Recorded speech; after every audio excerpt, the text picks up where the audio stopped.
ఏంది మొన్న యాక్సిడెంట్ అయినామని ఇంటికి పిలిపించుకొని జగన్మోహన్ రెడ్డి అలా మాట్లాడించటం అసలు ఎలా చూడాలంటారు? అసలు మా ఆయనకు అంబులెన్స్ లోనే ఏదో జరిగిందంటూ ఆ చెవటాన్ని అసలు ఎలా చూడాలంటారు? ఏం లేదని ఇంటికి పిలిపించుకొని ఏదో నాలుగు కలబుల మాటలు చెప్పి ఏదో చేతిలో పెట్టి ఏదో చెప్పించాడు కానీ చేత ప్రజలందరూ రాష్ట్ర ప్రజలు మొత్తం చూశారు ఎక్కిపోవడం అన్నీ. ఆమె ఆమె అన్నా కూడా జనం నమ్మే పరిస్థితి లేదు. ఆమెని ఏదో భయపెట్టాడు, లేకపోతే ఏదైనా ఇస్తానని చెప్పాడు, కానీ అది కరెక్ట్ కాదు. ఆమె కూడా మనసాక్షిని చెప్పుకొని న్యాయంగా దృష్టికి ఆమె వెళ్తే ఆమెకు కూడా మంచి పేరు వస్తుంది భవిష్యత్తులో కూడా. ఇప్పుడే కాదు, భయపెట్టారనుకోవాలంటారా? భయపెట్టారు కంపల్సరీ దాంట్లో అనుమానం. భయపెట్టారు అంతే. వీళ్ళు చేసేవన్నీ కూడా భయపెడతారు, దోపిడీలు ఇవే వాడు అదేగా. మరి ప్రభుత్వం కూటమి ప్రభుత్వం అధికారంలో ఉంది, వాళ్ళు ప్రతిపక్షంలో ఉండే భయపెడుతున్నారు అంటే కనుక మరి వీళ్ళు ఏం చేస్తున్నట్టు మరి ప్రభుత్వం తరఫున? ఇప్పుడు మనం అనుకుంటుంది అదేగా. ఎన్నో ఘోరాలు చేశారు, ఎన్ని బయటపడతాయి. ఇప్పుడు తోటి కూడా లోపల లేకపోతే వాళ్ళు ఇంకా మన గవర్నమెంట్కి కూడా చెడిపోయారు. అది అసిమింటోళ్ళు ఉంచకూడదు అసలు, బయట ఇమ్మీడియట్గా లోపల వేసారా. ఇప్పుడు జగన్ ఇన్ని కేసులు ఉండి వాటి గురించి పట్టించుకోలేదు. ఇప్పుడు ఆల్రెడీ ఒక కేసులో దొరికాడు. పాత కేసులన్నీ రద్దు చేసి సాక్షిని ప్రభావితం చేసి డైరెక్ట్గా కనపడే సంఘీభావాన్ని బెదిరించి మార్పింగ్ చేయటం. పాత కేసులను ఎందుకు రద్దు చేయకూడదు? పేరు రద్దు చేసి ఎందుకు వేయకూడదు? దానికి రాష్ట్ర ప్రభుత్వం ఎందుకు చర్య తీసుకోవడం లేదు? ఇవన్నీ చూస్తుంటే జనానికి కూడా ఇప్పుడున్న గవర్నమెంట్ కూడా ఇవన్నీ జరగకపోతే ఈ గవర్నమెంట్ మీద కూడా జనానికి అనుమానాలు వస్తాయి, లేని పని అన్నమాట. కాబట్టి ఇమ్మీడియట్గా బెయిల్ రద్దు చేసి లోపల వేయాల్సిన అవసరం ఉంది. ఈ రపా ఇవన్నీ అడుచుకుంటా ఈ జనంలోకి రావడానికి అసలు ఎవరు ఇష్టపడలేదు. ఇవాళ ఆంధ్ర రాష్ట్ర ప్రజలు అభివృద్ధిని కోరుకుంటున్నారు, సంక్షేమాన్ని కోరుకుంటున్నారు, పేదరిక నిర్మూలన కోరుకుంటున్నారు.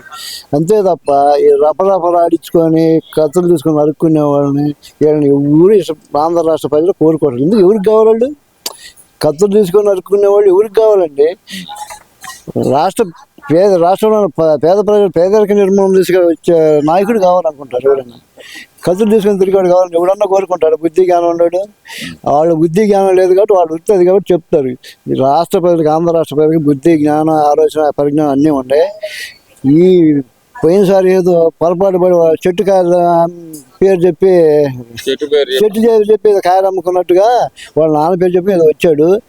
ఇంకా బుద్ధి జ్ఞానం ఉన్నాడు ఎప్పుడు వాడికి ఓటేయడు, అసలు మద్దతు ఇవ్వడు. అసలు సంవత్సరంలోనే కూటమి ప్రభుత్వం మీద వ్యతిరేకత వచ్చింది. ఎక్కడికి వెళ్ళినా నన్నే సీఎం అంటున్నారు.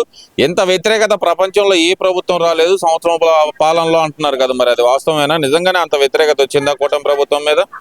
కూటమి ప్రభుత్వం మీద వ్యతిరేకం ఏమీ లేదు. ఇందాక మనకు అనుకున్నాం చూసారా, ఇలాంటి నేరస్తుని ఇంకా చేయలేదనేది ఒక అసంతృప్తి ఉంది తప్ప ప్రభుత్వం మీద వ్యతిరేకత ఏమీ లేదు. ఇలాంటి నేరస్తుని ఎందుకు పిలిపించారు, వీళ్ళు చేయగలిగి అనేది ఒక అసంతృప్తి ప్రజల్లో ఉంది. దాన్ని కూడా ఇప్పుడున్న ప్రభుత్వం చంద్రబాబు గారు, పవన్ కళ్యాణ్ గారు ఇంకా వీళ్ళంతా కూడా ఆలోచించి అసంతృప్తి పోగొట్టాలంటే గవర్నమెంట్ మీద అసంతృప్తి కాదు, అది ఈ యదవన్న ఎందుకు సమర్థించిన తోటికి వెళ్ళకపోయినా ఒక అసంతృప్తితో ఉన్నారు. ఇమ్మీడియట్గా బయట రకం లోపలేసి తగిన న్యాయం చేసి వాళ్ళు తిన్నటువంటి అవినీతి సొమ్ము ఏదైతే ఉందో అవినీతి సొమ్ము కానీ అడవులను ఆక్రమించారు, అవినీతి సొమ్ము ఆక్రమించారు, రకరకాలు చేశారు. వీటన్నిటిని రికవరీ చేసుకొని ప్రజల సంక్షేమానికి ఉపయోగించి రాష్ట్ర అభివృద్ధిని ముందుకు తీసుకెళ్ళాలని చెప్పి ప్రజలందరూ కోరుకుంటున్నారు. అసలు అదేమీ లేదు. అసలు రాష్ట్రంలో సంక్షేమమే లేదు. ఇస్తా అన్న హామీలన్నీ ఇవ్వకుండా చంద్రబాబు నాయుడు సంవత్సర కాలం పాటు మోసం చేశాడు. ఆ మోసాన్ని వివరించడానికే మేము రీకాలింగ్ చంద్రబాబు మేనిఫెస్టోని ప్రజలందరూ గుర్తు చేయడానికే ప్రతి ఇంటికి వస్తున్నాం మేము అంటున్నారు కదా. మరి వాళ్ళు రావాలి వచ్చి ముందు వాళ్ళు చేసిన మోసం తాలూకా అన్నీ కూడా చెప్పి తర్వాత అడగాలని చెప్పి కోరుకుంటున్నాం. మోసం ఇప్పుడు చేశారు, గతంలో వాళ్ళు చేసిన మోసాలు సమాధానం చెప్పమని ప్రజలకు వచ్చే ముందు. మేము మోసం ఏం చేయలేదు, పేద ప్రజలందరికీ మంచిగా చేసాం అనేది. మోసం చేశారు, ఏం చేశారు కనపడుతుంది. అడవులు ఆక్రమించేశారు, ఇసుక మొత్తం చేసేశారు, పేదవాళ్ళకి అందకుండా నోటికాడ 5 రూపాయలు కూర్చి తీసేశాడు, పేదవాళ్ళ నోటికాడ కూర్చి చేసేసాడు. ఏ పని చేసిన పని లేకుండా చేశాడు. ఎవరికో ఒక 5,000 10,000 వేసి సంక్షేమం చేశాయంటే అది అంత అమాయకంగా లేదు. అందుకు ఇసిరేశారు. ఇంకా బుద్ధి జ్ఞానం జనానికి ఉంది, వాళ్ళకి లేకపోతే చేసేది మరి అనుమతిస్తారేమీ లేదు. బయటకు కూడా రావడానికి వాళ్ళ ముఖాలు చూడడానికి ప్రజలు ఇష్టపడతారు. బ్రహ్మరథం పడుతున్నారంట అసలుకి ఎక్కడికి వెళ్ళినా కూడా జగన్మోహన్ రెడ్డి కానీ వైసీపీ నాయకులకు కానీ ప్రజల నుంచే బ్రహ్మరథం పడుతున్నారు. ఇదే ప్రజల్లో వచ్చిన మార్పు అంటున్నారు కదా. మరి బ్రహ్మరథం కాదు పడుతుంది, ఈ బ్రహ్మరాక్షసి ఇంకా మళ్ళీ వస్తుంది అని బాధపడుతున్నారు.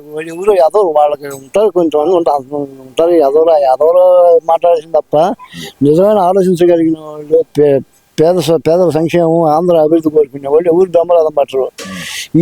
ఈ బ్రహ్మరాక్షసి మధ్య వస్తుందేంద్ర బాబు ఇది చూస్తున్నాను అనుకుంటున్నారు తప్ప ఈ బ్రహ్మరాక్షసి జగన్ రాక్షసి వస్తుంది అనుకుంటున్నారు తప్ప బ్రహ్మరథం బట్టే వాళ్ళు ఎవరు వాళ్ళకి తనకు ఆగిపోతుందంటే వాళ్ళకి ఇక మంచి రోజులు లేవు వాళ్ళకి. సో ఇదంతా ఒక ఎత్తు అయితే మళ్ళీ పాదయాత్ర మొదలు పెడతా అంటున్నారు మరి జగన్మోహన్ రెడ్డి. మరి దాన్ని ఎలా చూడాలంటారు? నువ్వు పాదయాత్ర మొదలుపెట్టిన నిన్ను పట్టించుకునేవాడు ఊళ్ళాడు. ఒకవేళ ఎవరన్నా కథ పలావు పట్టడానికనో ఒక 1000 రూపాయలు కాసు పెట్టి డబ్బులు ఇచ్చేసిపోతే వాడు పోవాల్సింది తప్ప మనస్ఫూర్తిగా అభిమానం డబ్బులు ఉంటాయి కదా. ఎందువల్ల అంటారు? చెప్తుండే రఫా నరికించుకోవాలని ఎవడు అనుకుంటాడు?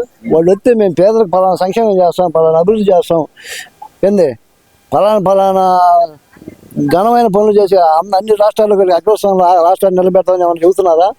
రప్ప నరుకుతామంటే ఎవడు ఒప్పుకుంటాడు? అదేనండి, వాళ్ళు ఎదవ మాట మాట్లాడారు సరే, వినేవాళ్ళు ఎదవరు కాదుగా. ఆంధ్ర రాష్ట్ర ప్రజలు ఆలోచన పనులు ఆ ఎదవ మాట వినేవాళ్ళు ఎవరు లేడు.